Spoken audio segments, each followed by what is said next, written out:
Hi, good morning. So here we are on I think it's the 21st of January. And what events this week? Oh my goodness, worldwide. Tremendous events, not just in the United States, that fodder for books, guys. I'm telling you that the history that's happening around the world is phenomenal. It seriously is what we can, those of us that love to write, can write about. I've always said, history is really only as accurate as those who record it. I don't know what is up with my bangs this morning. Anyway, but that's a truth. That's really truth. So, record stuff, write it down, make a story about it. I mean, oh my goodness, so much fodder for books. It's amazing. I'm fascinated by what's happening. I'm seeing a lot of the passion from the 1960s that's happening. It's happening with the generation below me right now. It's like it is history repeating itself. It's fabulous to see that kind of passion and to watch history cycle again on itself. Anyway, so that's fun, and I hope y'all have had a great week and that you've got your own stories that you're ready to write down somewhere. So on to the Q&As. I had some great questions this week. Oh my goodness.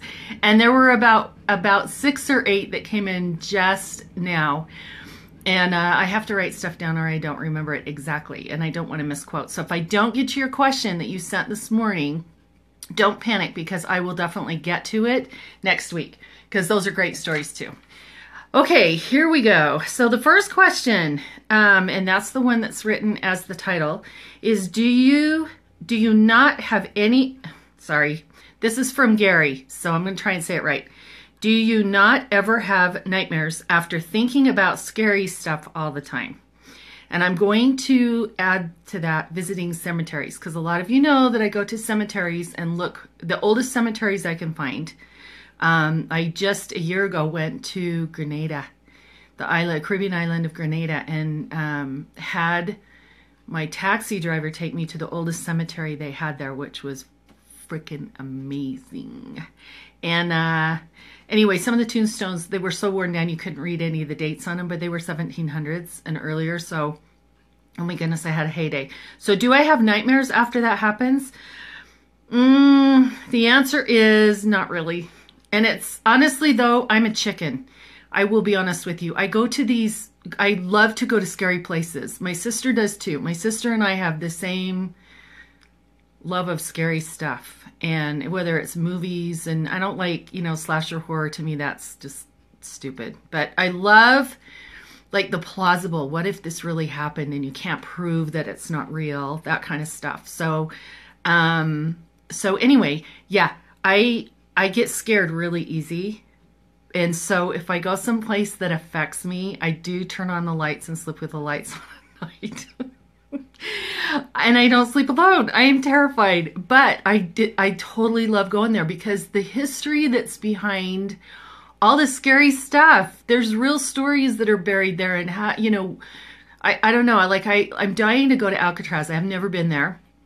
My sister just came from there, and the history that's in there and the ghost stories and the hauntings and all that, you just walk through there and look at these walls and look at some of the stuff some of the places where things happen. It makes me wonder, and of course my little imaginative mind starts going to town and I want to write about it and write stories. So that's on my bucket list. I did go through again, London last year too. I spent quite a bit of time going through different places, historical places in England and in London specifically. And oh, the history there. You literally can feel it. Like I would put my hands on the walls and you can feel this just earthy historical energy. It's a freaking amazing. Anyway, so yes, I don't really have nightmares, but I do get scared. I do have one nightmare that terrifies me, and I haven't had it for a long time, but it's the same nightmare. It's the weirdest thing, and it takes place in a historical location, and it's history. And I don't know if it's a story that I need to write or what it is. But anyway, yeah, that one I wake up with chills. Okay, Gary, that's your question. You have one more, and it is, when you look at places like that, does it give you lots of ideas to put in your books? And I don't know what the like that was about, but I'm assuming it was probably, you know, like a cemetery or historical location or something. The answer is yes, absolutely. I go in there and I start just inadvertently thinking, what happened in here?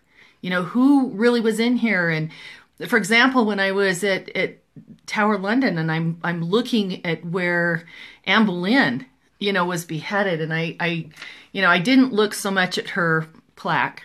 You know, they've got this big monument to her where she was executed, but I did look at the grass, and I looked at, you know, the rocks, and I looked at all these, and I thought, I wonder if she sat there. I wonder if she glanced at this. I wonder, you know, what were her thoughts before she died?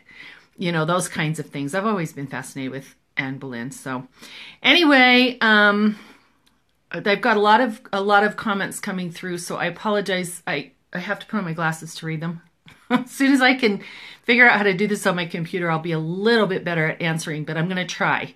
Okay, next question came from George, and George is, in my mind, a brilliant creative. This guy's amazing screenwriter and producer, and he's got movies. So George asked me what type of wood was used for peg legs.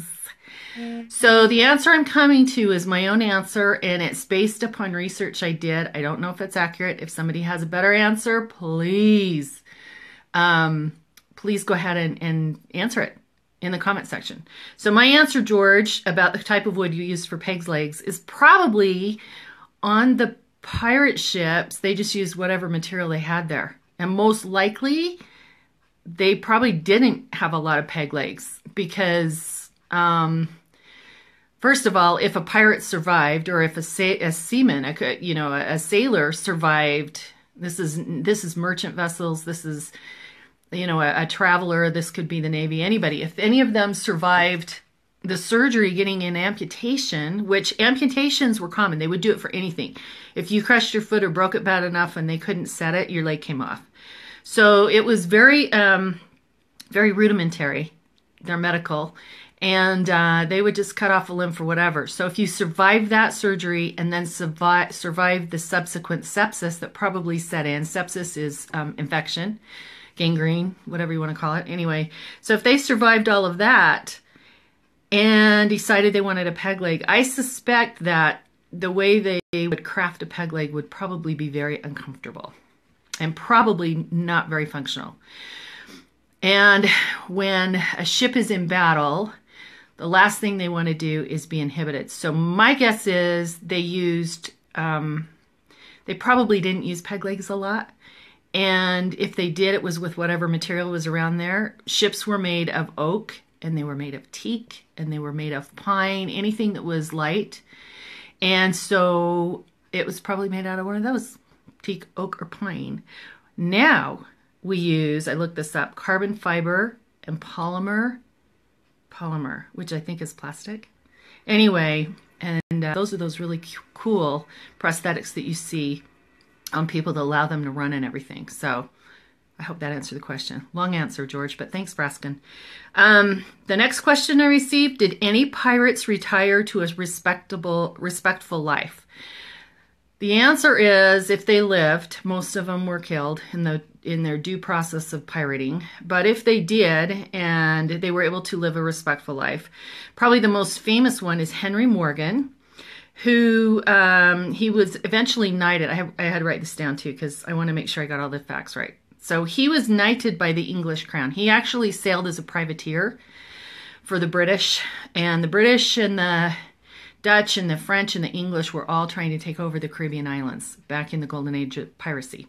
So he was sent out and to be a privateer for the British. This John Morgan, it was Welsh. He came from Wales. So he was sent out. He was pretty ruthless from what I remember. He was not a really nice guy. But he had the legality of the British Crown saying that you're a privateer and you're working for us, so what you're doing really isn't piracy, although to the American, well, no, the Americans wasn't around. I think there were colonies there. Geez, I don't know. But anyway, to the French and the Dutch and the Spanish, he was a pirate. And so anyway, he went back and was, the Spanish wanted to have him executed. And so the British said, we'll arrest him and bring him home. So they did. They arrested him. This is Morgan. Brought him back. They knighted him and gave him Jamaica as his area. And so he was the lieutenant governor for Jamaica. So I guess that's as respectable as it gets. I hope so. Then let's see. I can't remember some of the other questions that came through. There's a lot of conversations coming, so I'm going to have to answer your questions in the comment section. I apologize. But I'm really glad you're watching. Yay. So I wanted to say happy birthday to Brenda. Yay. Brenda is a good friend of mine. She and I worked as nurses together, and today's her birthday. So happy birthday, Brenda Hokeson. Hope you have a great day. And let's see, anything else? Sold out all of the hardbounds that I had here. So thank you for everybody who is buying those. If you got one and got the letter and the fancy seal and the silver embossed, will you guys share it? Because word of mouth is really the best way for people to find out about my books that I wrote about. And there's history in there. The books aren't completely fiction. I don't have any paperback. Unfortunately, I think I have one. I'm looking at my shelf. I have one paperback. So if anybody wants a paperback copy of Midnight Omen, I will sign it. I will write a letter. I will use my fancy stamp with my red. It's kind of bright. I want to go darker, but it's my red wax and my really cool skull and crossbones seal. And I'll send that to you. But I can't silver emboss the interior of a paperback because it just doesn't work. Sorry. Anyway, more hardbounds coming in March. I will be in Savannah doing the Authors Con there. Yay! I love Savannah. Savannah has the best cemeteries ever. I was in the Bonaventure Cemetery several years ago, and that is freaking amazing cemetery. There are tombstones in the Bonaventure that literally are fake tombstones. They were tunnels, and they would push the pirates would sneak out from the pirate house, which is an actual standing place, and we're doing a book signing there. Yes. So the Pirate House, which is in Savannah, is a restaurant. It's a white linen restaurant. Amazing. And it's a historical place that they've preserved, like the tunnels and the hiding places and all that. Anyway, that they have tunnels that go from the Pirate House out to the cemetery and out to the water. And they would push these tombstones up and run out of these fake graves out to the water. So to get away. So we're going to Savannah. We're going to do a book signing there. I will have books there. And I'm trying to think. I think that's it. Yeah, Barnes & Noble in Savannah. I think that's when I get the books. So plan March for hardbounds if you want them. And other than that, send more questions in. I'll write all these down that you guys are sending through and the ones that I got this morning. And we will answer next Saturday. Happy writing. Happy enjoying the history that's happening. Take notes. Tell your stories. Let me know what they are. And have a wonderful week. Bye.